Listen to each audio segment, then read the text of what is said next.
மழை வந்துட்டு இது இல்ல இல்ல இது ஏன்னா ரொம்ப risk. சில சமயம் பார்க்கறதுக்கு நல்லா பிள்ளைங்க யூஸ் பண்றது இல்லைங்க. வீடு இருக்கிறதுக்கு சரி.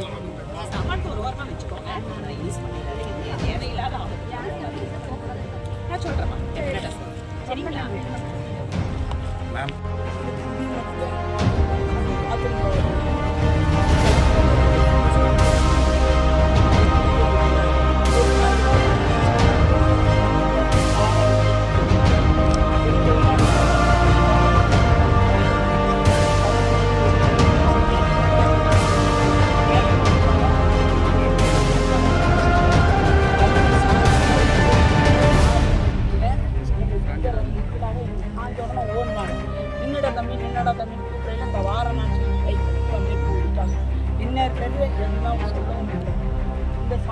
ஒரு பள்ளத்தினுடைய ஓடை பகுதியில் 2 பக்கமும் கான்கிரீட் சுவர் எழுப்பி அதன் பக்கத்திலேயே ஒரு சாலை அமைக்கின்ற ஒரு திட்டம் இங்கே வந்து செயல்படுத்திகிட்டு இருக்கு மாநில அரசு. இந்த திட்டத்தை நிறைவேற்றுகின்ற பொழுது அந்த கரை ஓரமாக கிட்டத்தட்ட 50 வருடத்துக்கு மேலாக இந்த பகுதியில் வசிக்கக்கூடிய மக்கள் வீடு கட்டி கிட்டத்தட்ட அந்த விழுந்திருக்கிற வீடு 2-3 வீடு மிக மோசமாக பாதிப்படைஞ்சிருக்கு. அதெல்லாம் பார்த்தீங்கன்னா 2 ஃப்ளோர் கட்டி இருக்கக்கூடிய ஒரு வீடு. அவ்வளோ வருஷம் இங்கே இருந்து இந்த மக்கள் வந்து இவ்வளோ தூரம் தங்களோட உழைப்பில் வந்து வீடுகளை கட்டி இருக்கக்கூடிய இந்த பகுதியில் இந்த பகுதியினுடைய மக்கள் நிச்சயமாக அவர்கள் பாதிக்கப்படுவார்கள் என்று அரசுக்கு தெரியும். ஆனால் அவர்களுக்கான மாற்று இடத்தை ஏற்பாடு செய்து அவர்களை அப்புறப்படுத்திவிட்டு அவர்களுக்கு மாற்று வீடுகளை எல்லாம் வழங்கிவிட்டு அதற்கு பின்பாக துவக்க வேண்டிய பணிகளை எல்லாம் முன்னதாகவே அரசு வந்து துவங்கி நடத்திட்டு இருக்கும்போது இந்த கால்வாய் கரை அமைக்கின்ற பணிகள் அதற்கு பக்கத்தில் இருக்கக்கூடிய வீடுகள் வந்து மிக மோசமாக பாதிப்படைஞ்சிருக்கு. அதில் 3 வீடுகள் அப்படியே வந்து உள்ளே விழுந்து தரமட்டமாக இன்றைக்கி கிடக்கு. இதில் அந்த நல்ல வேளை இதில் வந்து எதுவும் உயிர் சேதம் எதுவும் நடக்கலை. அந்த பின்னாடி பக்கம் ஒரு மாதிரி இருந்தோடனே அந்த மக்கள் எச்சரிக்கையாக வெளியில் வந்ததால் நல்ல வேளை எந்தவித உயிர் சேதமும் இல்லாமல் இந்த விபத்து நடந்திருக்கு. ஆனால் 3 பேர்களுக்கு வீடுகளை ஒதுக்கீடு செய்ததாக அரசு தரப்பில் சொல்லப்பட்டாலும் கூட அந்த 3 குடும்பங்கள் இதுவரை எந்த ஒரு தகவலும் எங்களுக்கு கிடைக்கவில்லை என்ற பதிலை சொல்லிகிட்டு இருக்காங்க. அது மட்டும் இல்லை, பக்கத்தில் இருக்கக்கூடிய கிட்டத்தட்ட 19 வீடுகள், அந்த 19 வீடுகள்லையும் கயிறு கட்டி நீங்கள் வீட்டை யூஸ் பண்ணாதீங்க அப்படின்னு ஒரு அரசு சொல்லுது. அந்த 19 வீட்லேயும் மக்களுக்கு வந்து கழிப்பிட வசதி இல்லை. திடீர்னு ஒரு நாள் அவங்க வந்து வெளியில் போகிறாங்க அப்படின்னு சொன்னால் அவங்க வந்து அண்டை வீடுகளில் கார் ஷெட்டில் தஞ்சமடைஞ்சிருக்கக்கூடிய சூழல் தான் இங்கே இருக்குது. அதனால் மாவட்ட ஆட்சியர் மாநகராட்சி ஆணையர் 2 பேரும் உடனடியாக கலந்து ஆலோசனை செய்து இந்த 19 குடும்பங்களுக்கு உடனடியாக கட்டி முடிக்கப்பட்டிருக்கக்கூடிய பல்வேறு இடங்களில் வீடுகள் இருக்குது அரசாங்கத்துக்கிட்ட, அவர்களுக்கு அந்த மாற்று இடங்களை ஒதுக்கீடு செய்ய வேண்டும். இது மட்டும் இல்லாமல் இந்த பகுதியில் கிட்டத்தட்ட 137 வீடுகள் வந்து ஐடென்டிஃபை பண்ணி நோட்டீஸ் கொடுத்துருக்காங்க. எந்த ஒரு நபரும் எந்த ஒரு ஆதரவு இல்லாத சூழ்நிலையோ இல்லை அவங்களுக்கு யாரும் ரெக்கமெண்ட் இல்லாத சூழ்நிலை இல்லாமல் அத்தனை பேருக்கும் பாதிக்கப்பட்ட நபர்களுக்கு மாற்று இடத்தை எல்லாருக்கும் ஒரே மாதிரி வழங்கணும் அப்படின்னு மாநில அரசுக்கு நான் கோரிக்கை வைக்கிறேன். அதே போல் இது தொடர்பாக கலெக்டரிடமும் ஆணையராட்சியிடம் நானே நேரடியாக பேசுவதாக இருக்கிறேன். இந்த ஒதுக்கப்பட்ட வீடுகள் அப்படின்னு சொல்கிறது கூட இன்னும் மக்களுக்கு கிடைக்காம அவங்க மாற்று துணை கூட இல்லாமல் 3 நாளாக இந்த மாதிரி இருக்குங்கிறது ரொம்ப வேதனையாக இருக்குது. எங்களால் முடிஞ்ச உதவிகளை நிச்சயமாக நாங்கள் செய்ய தான் போகிறோம். ஆனால் இந்த மாற்று குடியிருப்புகள் வந்து உடனடியாக இந்த பகுதி மக்களுக்கு செய்து கொடுத்துவிட்டு அதற்கு பின்பாக இந்த பணிகளை செய்யப்பட வேண்டும். சம்பவம் நடந்த பிறகுமே அதிகாரிகள் யாரும் வந்து உடனடியாக இங்கே வந்து ஆய்வு செய்யலை, தங்களுக்கு எந்த விதமான அடிப்படை தேவைகள் நிறைவேற்றலை, மாற்று இடம் தற்காலிக இடம் கூட வழங்கலை அப்படின்னு சொல்லி பொதுமக்கள் ஃபுல்லாகவே இல்லை, இதை நான் சொல்கிறேங்க. நீங்கள் வந்து அவங்க சொல்கிறத நீங்களும் தான் கேட்டுட்டு இருந்தீங்க. 3 நாளாக வந்து அவங்க வந்து பக்கத்து வீடுகளில் தான் வந்து ஏதோ அந்த பைகளை வச்சுட்டு உட்காந்துட்டு இருக்காங்க. அந்த என்ன அவங்களுக்கு உடனடியாக உதவி பண்ணணும் அப்படிங்கிறது கூட அதிகாரிகள் பண்ணலை அப்படின்னு சொல்கிறது ரொம்பவே வந்து எந்த அளவுக்கு அலட்சியத்தோடு அரசு இருக்குது அப்படின்னு தான் நம்ம அதை சொல்ல முடியும். இவ்வளோ பெரிய பாதிப்பு நடந்திருக்கு, உயிர் சேதம் இல்லைங்கிறது வேறு விஷயம். ஆனால் இந்த பாதிக்கப்பட்ட மக்களுக்கு உடனடியாக உதவி செய்ய வேண்டிய அந்த உதவி ஏன் வந்து இது வரைக்கும் அரசு செய்யலை? அப்போ அரசுக்கு வேறு என்ன வேலை இருக்குது? அதிகாரிகள் வந்து ஏன் வந்து இதில் பாராமுகமாக இருக்காங்க அப்படிங்கிறது தெரியல.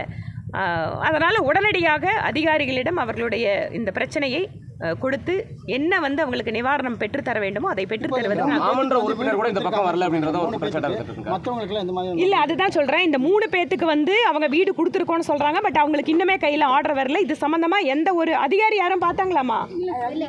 வர்றவங்க போகிறாங்க ஒன்றுமே சொல்லுங்க. ரோட்டில் படுத்துருக்குறேன் இன்னைக்கு புரிஞ்சுருந்தது எடுத்துருப்போம்னா என்னால் முடியலைங்க. மாத்திரை தின்னுட்டு நான் நரம்பு தளர்ச்சி கண்ணு மாதிரி வலிக்குது. நான் எந்த இது இல்லாமல் இதுவே நம்பி எல்லா மக்களும் வாழ்ந்துட்டு இருக்கேன். வேலை வெட்டிக்கு போகிறாங்க. திடீர்னு வீடு விழுந்தனைக்கு கையெல்லாம் ஒரே நடுக்க. ஒரு 4-5 பேரில் இங்கே இருந்தாங்க. நல்லா பேசி நல்லா சொன்னேன். அவங்களுக்கும் பாத்திரம் பண்ண எல்லாமே போச்சுங்க. எல்லா மக்களும் நல்லா இருக்கணும்னு தான் நாங்கள் எடுக்க முடியும். சரிம்மா, சரி, கவலைப்படாதீங்க, நான் சொல்கிறேன். ஸோ இதுதாங்க தங்கிருக்காட முடியும். நான் சொல்கிறேன். ஸோ இதுதாங்க 3 பேத்துக்கு வந்து வீடு கொடுத்துருக்கோன்னு சொன்னால் கூட நீங்கள் கேட்டீங்க. அது வந்து அவங்களுக்கு வந்து வீடு கொடுத்துருக்கோன்னு அரசாங்க அறிக்கை கொடுத்துருக்கே தவிர அவங்க கிட்ட வந்து இல்லை உங்களுக்கு இந்த இடம் இருக்குது நீங்கள் போங்க அப்படிங்கிறதெல்லாம் எதுவுமே சொல்லலை. இன்றைக்கும் தெருவில் தான் அவங்க நின்றுட்டு இருக்காங்க அப்படிங்கிறது தான் யதார்த்தமான ஒரு உண்மை. இதே போல கோவையில் பல்வேறு பகுதிகளில் கூட இந்த பக்கம் வரல அப்படின்றது உங்களுடைய பெரிய குற்றச்சாட்டு. ஏன்னா கவுன்சிலர் வராங்க, அந்த 1 மணி நேரத்துக்கு முன்னாடி கூட வந்தாங்க, இந்த பகுதியை பார்த்துட்டு எந்த விதமான ஒரு என்னன்னு கூட கேள்வி கேட்காம போயிட்டு இருக்காங்க அப்படின்ற ஒரு இல்லை. அதுதான் சொல்லிட்டு இருக்கமா, கழிப்பிட வசதி இல்லாமல் அந்த வீட்டை வந்து பயன்படுத்த முடியாது. அதனால் அந்த 19 நபர்கள், ஏனென்றால் கயிறு கட்டி வச்சிருக்காங்க, அந்த 19 வீடு யூஸ் பண்ண முடியாமல் அது கழிப்பிட வசதி இல்லைன்னா அந்த வீட்டில் அவங்க குடியிருந்ததான் வந்து என்ன பண்ண முடியும்? ரொம்ப ஆபத்தான சூழல் இருக்குது. அதனால் உடனடியாக இவர்களுக்கு வந்து வீடு கொடுக்கணும். நீங்கள் சொன்ன மாதிரி கவுன்சில் இல்லை மேடம், கோவையில் அதிகமான ஆக்கிரமிப்பு. அதனால் நீங்கள் வந்து மேயர் கவுன்சிலர் வரல அப்படின்னு சொல்கிறது ரொம்ப ஆச்சரியமாக இருக்குது. நிறைய இடங்களில் அடிப்படை வசதிகள் அப்படிங்கிறது தான். சரிம்மா, நான் சொல்கிறேம்மா. ஸோ அதனால் இந்த பாதிப்படைந்த மக்களை வந்து அரசு அதிகாரிகள், நான் மேயர் கவுன்சிலர் இவங்கெல்லாம் ஏன் வரலைங்கிறது எனக்கு தெரியல. மாநகராட்சியில் இவ்வளோ பெரிய ஒரு சம்பவம் நடந்திருக்கு அப்படின்னு சொன்னால் அவங்க வந்து ஏன் வந்து இப்படி பார்க்காம இருக்காங்க? நிறைய இடங்களில் வந்து அடிப்படை தேவைகளுக்காக எம்எல்ஏவோட அலுவலகத்துக்கு தான் இன்றைக்கி வந்துட்டு இருக்காங்க. குப்பையாகட்டும், ரோடு ஆகட்டும். ஸோ என்ன உள்ளாட்சி பிரதிநிதிகள் செஞ்சிட்ருக்காங்க அப்படின்னு தெரியல. மாநகராட்சி அதிகாரிகளுக்கு கிட்டத்தட்ட ஒரு நாள் விட்டு ஒரு நாள் என்னோடய ஆஃபீஸ்லேருந்து ஏதாவது ஒரு பிரச்சனைக்கு நான் கடிதம் கொடுத்துட்டே இருக்கேன், தகவலை சொல்லிகிட்டே இருக்கேன். இதுதான் இவங்க வந்து மக்களை கவனிக்கின்ற விதம் அப்படின்னு தான் அதை நம்ம எடுத்துக்க முடியும். நைட்டு 12:30 மணிக்கு மேடம் சம்பவம் நடந்தது வந்து 9:15 8:45 அதிர்வாயி வெடி புட்டுருச்சுங்க. ஆனால் அவங்க கவுன்சிலர் வந்து 12:45 தான் வந்தாங்க. அது ஃபர்ஸ்ட் அவங்க பையன் வந்து எட்டி பார்த்தாரு. அதுக்கப்புறம் தான் அந்த அம்மா வந்தாங்க. அந்த அம்மா வீடியோக்காரங்க வந்து என்னங்க என்ன பண்ண போறீங்கன்னா எங்களால எதுவுமே தெரியாது. அதாவது இந்த கோவையினுடைய பல்வேறு பகுதிகளில் வந்து குடியிருக்கக்கூடிய மக்கள் வந்து குறிப்பாக ஆற்று கரைகளில் நீர்நிலை புறம்போக்கில் குடியிருக்கக்கூடிய மக்கள் அத்தனை பேரும் ஏழை மக்கள். அவங்க வந்து ஒரு பெரிய அளவு எந்த ஒரு வசதி இல்லாமல் தான் அந்த ஆற்றுப்புறத்தில் இந்த மாதிரி புறம்போக்கில் குடியிருக்கக்கூடிய மக்கள். அனைவருக்கும் வீடு திட்டத்தில் இந்த பகுதி இந்த மாதிரி இருக்கக்கூடிய மக்களை எல்லாமே குடியேற்றுவதற்கு வாய்ப்பு இருக்கிறது. மத்திய அரசினுடைய அனைவருக்கும் வீடு திட்டம், நீங்கள் எத்தனை வீடு கேட்டாலும் அத்தனை வீட்டுக்கு பணம் கொடுக்குறோம் அப்படிங்கிறத இந்த திட்டம் ஆரம்பித்த நாள் முதல் பிரதமர் மோடி அவர்கள் சொல்லிக் கொண்டிருக்கிறார். ஆனால் கோவையை பொறுத்த வரைக்கும் அனைவருக்கும் வீடு திட்டத்தினுடைய பணிகள் என்பது எனக்கு தெரிந்து கிட்டத்தட்ட 2 ஆண்டுகளாக எங்கேயுமே புதிய திட்டம் வரல. அதனால் இந்த ஏழை மக்களுக்கு வந்து ஒரு புது வீடு கட்டி கொடுத்து அவங்கள வந்து கவர்மெண்ட் கொடுக்கணுங்கிறது கோயம்புத்தூருக்குள்ளே இன்றைக்கி நடக்காத மாதிரி இருக்குது.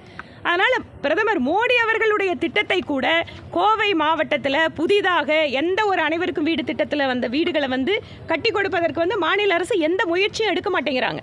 நான் ஏன் சொல்கிறேன் கோவையை புறக்கணிக்கிறது மாநில அரசுனா இதெல்லாம் தான் உதாரணம்.